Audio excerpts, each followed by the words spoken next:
wasn't terrible. Are you trying to provoke me, Sean? You're a former colleague of mine. You're a friend of mine. It was a bloody disaster. It was a heaping pile of excrement.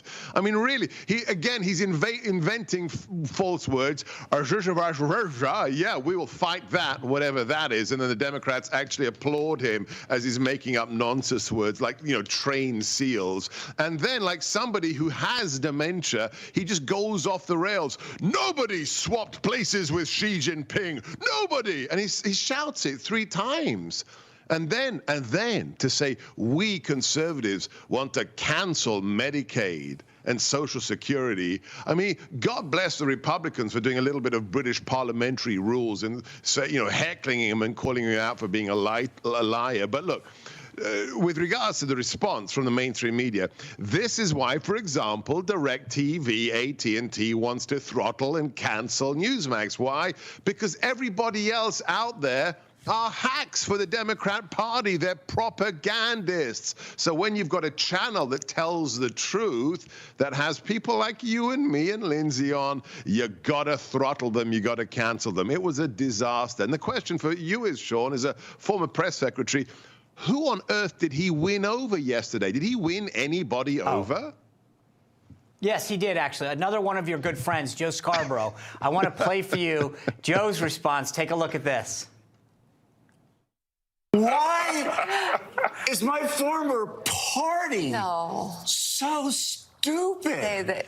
I really do think that there is a plant inside the RNC with the sole purpose of making Republicans the dumbest political party that's ever existed. So Lindsay and I were talking about this. He baited them. He came into their house where he was the guest and accused them of doing something that was political, very horrible to seniors, which is not true. And then people like Scarborough are like, I can't believe they reacted. He kicked them in the teeth and expected them to sit there like bumps on a log? No way.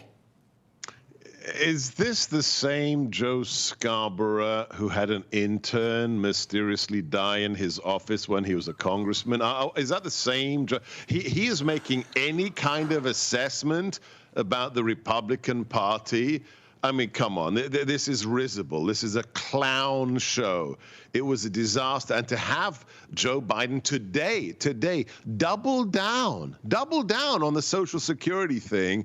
Look, we live in reality. It's like Sarah Huckabee Sanders said, we live in the real world and they live in the crazy, bizarro world. Take politics out of it. Is gas more expensive? Is the border open? Can you get baby formula? Have 2 million illegals crossed into the country? Is there war in Ukraine? Did China fly a balloon across our territory or not? It's very simple. All right, well, I want to, since we're on the subject of your friends, I want to play you Caitlin Collins' exchange with Florida Congressman Byron Donalds. Take a look at this. One of your colleagues, Rep. Andy Ogles, shouted at the president after he was talking about a father whose daughter had died as a result of fentanyl. In that moment, was that appropriate?